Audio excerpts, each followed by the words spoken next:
रायगड, महाराष्ट्रासह देश विदेशातील ताज्या बातम्या पाहण्यासाठी मॅक्स इंडिया लाईव्ह चॅनलला सबस्क्राईब करा आणि बेल आयकॉन दाबायला विसरू नका.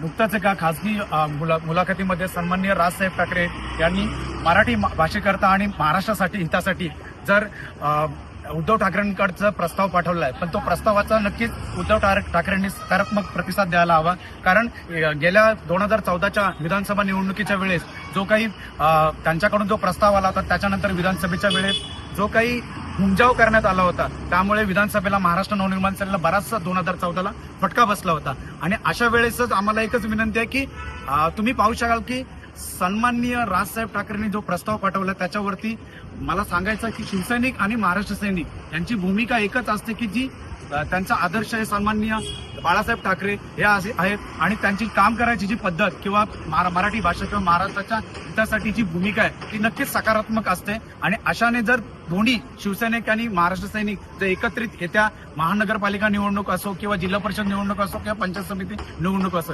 याच्यामध्ये एकत्रितपणे लढले तर नक्कीच याचा प्रभाव हा महाराष्ट्राच्या हितासाठी आणि मराठी माणसाच्या हितासाठी नक्कीच ठामपणे असेल आणि त्याचा सकारात्मक बदल या महाराष्ट्रामध्ये नक्कीच घडेल. हे नक्कीच. जय हिंद, जय महाराष्ट्र.